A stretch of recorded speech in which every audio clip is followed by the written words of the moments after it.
About a year ago, Tamron released the Lens Utility software for desktop computers, which basically allows you to customize all control elements of the new lenses and to remotely control the focus system. And now they released the Lens Utility as an app for Android smartphones with new features that are basically a game changer for all filmmakers. In this video, we're going to give you an overview over the app and walk you through all of the features. And we also shot a short film here in Scotland using the app to create better visual storytelling.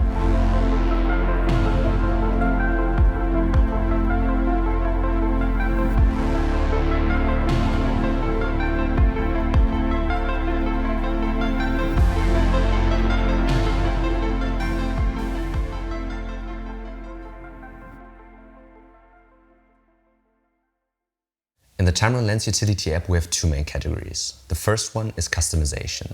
On the new TAMRON lenses, we have a focus set button and a focus ring, and we can fully customize them to our wants and needs. And the second thing is focus remote, which allows you to control the focus through your phone.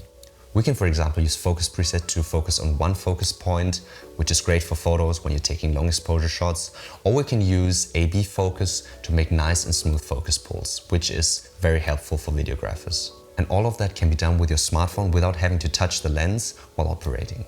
One thing to note here is that software updates still remain a feature of the desktop version. However, the mobile app has all the possibilities as well as some additional features. To connect your phone to the lens, we need an OTG USB-C cable. OTG means on the go and is a very fast, reliable and stable connection. First, we need to connect the cable to the lens and then to the phone. On some Android phones, we need to activate the OTG function first in the Settings app. And then we can download the TAMRON Lens Utility app and we're good to go. Let's take a look at the customization possibilities. We can set almost every function to the Focus Set button. Could be a switch between autofocus and manual focus, but we can also use it to set up a focus preset.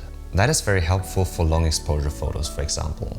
Sometimes we use very strong ND filters that are so strong and dark that the autofocus system can't focus on the main subject anymore. In this case, I'll just take off the ND filter, focus, and set that focus point as focus preset on the button.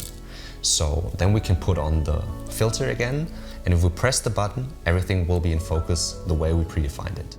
And that makes everything a lot easier. With just a click of a button, our subject is in focus, even with the ND filter that's too strong to see through. Basically, you can set every function to the focus set button that you can also put on the customizable keys on your camera. And you can set it all up within the menu of your camera.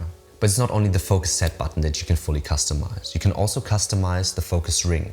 For example, you can change the turning direction. Some people are used to turning it clockwise, others prefer to turn it counterclockwise, and you can all set it up within the app. We can also change the focus modes from non-linear, which is set as standard, to linear. What's the difference? The non-linear focus changes the focus more the quicker you move the focus ring. So to get from the closest to the furthest point, you don't need to turn the ring very far, you just need to turn it quickly. That's very helpful if we want to focus very quickly on your subject. But for filming, we usually want to use the linear focus. The linear focus changes the focus exactly in the way that we turn the focus ring. A linear focus is especially helpful when you're using a follow focus or some other device to focus externally. With a linear focus, we can also change the rotation angle of the focus ring. If I want to focus very precisely, I usually set it to 360 degrees. Then I need to turn it one full round to get from the closest to the furthest point. If I want to do it more quickly, I can also set it to 180 degrees or 90 degrees. What's also very interesting is that we can change the focus ring to be an aperture control ring. With that, we can control the aperture directly at the lens, like it used to be with vintage lenses. We can also use that for filming, for example, to change the exposure to make it brighter or darker. That sometimes helps to make a nice transition. Actually, we use that effect quite often in the short film that we shot here.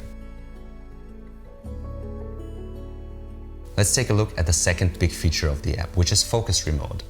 The A/B focus function is a game changer for filmmakers because it makes focus pulls so much easier and smoother. In the app, we can set up to 3 focus points and we can focus on them just with one click. The difference to the desktop version is that we can set up the speed for the focus pull anywhere between immediately and 99 seconds. Especially longer focus pulls are very hard to perform by hand. This feature is especially useful if we want to change the focus from one subject in a scene to another one, or to guide the eye of the viewer from one part of the composition to the other one.